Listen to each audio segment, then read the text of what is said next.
महिलाओं के लिए एक सीनियर डॉक्टर की बहुत अच्छी सलाह बहुत साधारण है, परंतु जीवन में बहुत उपयोगी है। इसलिए यह सलाह अधिक से अधिक महिलाओं तक पहुंचनी चाहिए ताकि महिलाएं स्वस्थ जीवन जी सकें। नंबर 1, आप घर के सारे काम कभी भी एक बार में खत्म नहीं कर सकती हैं, क्योंकि यह अंतहीन है। जिन महिलाओं ने ऐसा करने की कोशिश की है वो बीमार हो गई या जल्दी ही भगवान को प्यारी हो गई। नंबर 2, काम के बीच में अपने आराम का भी समय निकालिए। यह कोई पाप नहीं है। थोड़ी देर पैर फैलाकर सोफे, बिस्तर या फर्श पर बैठिए। थोड़ी देर कुछ मूंगफली, फूले हुए मक्का या भुने हुए चने के दाने खाइए और मनपसंद गीत गुनगुनाइए या सुने। अपनी मनपसंद पुस्तक पढ़िए। आप जल्दी ही आराम महसूस करेंगी। नंबर 3, घर का काम करते हुए यदि सिर में दर्द हो गया हो, बहुत थकान हो रही हो, तो थोड़ी देर के लिए एक झपकी ले लीजिए। यकीन मानिए आपके सिर दर्द, थकान छूमंतर हो जाएगी। जिन्होंने आराम को हराम समझा वे अपने परिवार से जल्दी ही विदा हो गई।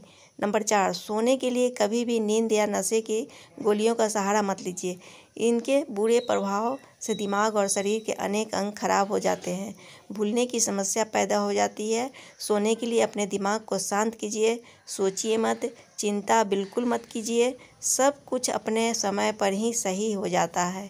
चिंता करने से आप diabetes, hypertension, BP, heart stroke, brain stroke, kidney और लीवर की बीमारियों आदि के शिकार हो सकती हैं। नंबर 5, कुछ समय प्रकृति के सानिध्य में भी गुजारिए। किसी पार्क या उपवन में आराम से बैठिए। कुछ सोचिए मत, लंबी सांस लीजिए और बस फूलों, पौधों और तितलियों जैसे छोटे छोटे जीव जंतुओं को ध्यान में देकर ईश्वर की कारीगरी की तारीफ कीजिए। उठकर वापस चलने की जल्दी बिल्कुल मत कीजिए। आपका सारा तनाव छूमंतर हो जाएगा। नंबर 6, कभी कभी अपने बेडरूम या बाथरूम में लगे दर्पण के सामने खड़े होकर अपने आप को निहारिए, संवारिए। इसलिए नहीं कि आपको कहीं जाना है या किसी को दिखाना है, बस अपने लिए, अपने खुद के लिए स्वयं को ध्यान दीजिए। मन करे तो अपने शीशे के सामने थोड़ा मुस्कुराइए, हंसिए या फिर कुछ गुनगुना कर डांस कीजिए। इन पलों को याद कीजिए जब आपके पतिदेव आपकी सुंदरता की खुलकर तारीफ किया करते थे। यदि आपको अपनी आंखों के नीचे काले घेरे या त्वचा की झुर्रियाँ नजर आए तो अपने आप पर तरस मत खाइए। बस थोड़ी सी मलाई अपनी त्वचा पर मलें और धीरे धीरे मालिश कीजिए। बाद में किसी हल्के फेस वॉश से मुंह को धो लीजिए।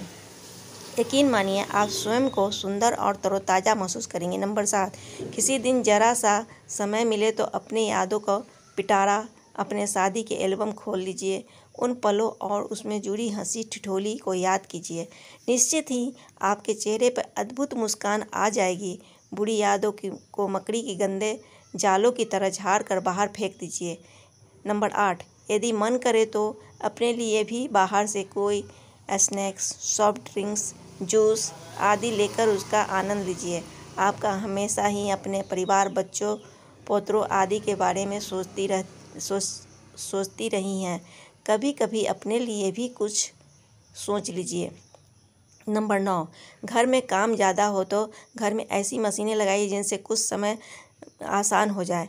ज़रूरत हो तो किसी काम वाली बाई की मदद ले लीजिए। अगर रसोई में खाना बनाना और परोसना अपने हाथ में ही रखिए, क्योंकि बच्चों और आपके पतिदेव को इतने प्यार से दूसरा कोई भोजन नहीं करा सकता जितना कि आप स्वयं। अधिक काम से अधिक तनाव होता है और यह अनजाने में ही लाखों लोगों की जान ले लेता है। नंबर 10, यदि आपकी तबीयत ठीक नहीं है और आप बीमार हैं तो ये छुपाइए मत। इसके लिए सही डॉक्टर, हॉस्पिटल आदि के इलाज लेकर सही उपचार कीजिए। समय से इलाज मिलने पर बीमारी गंभीर रूप धारण नहीं कर पाएगी।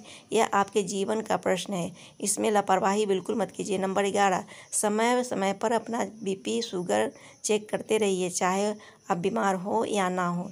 इससे कोई बीमारी होने से पहले ही पता चल जाता है और परेशानी गंभीर नहीं हो पाती है। नंबर 12, यह हमेशा याद रखिए कि आप अपने परिवार के लिए बहुत महत्वपूर्ण हैं। भले ही कोई आपको यह जताए या नहीं, आपकी अनुपस्थिति में परिवार बिखर जाएगा, परेशान हो जाएगा। इसलिए अपना पूरा ध्यान रखना भी आप ही की जिम्मेदारी है।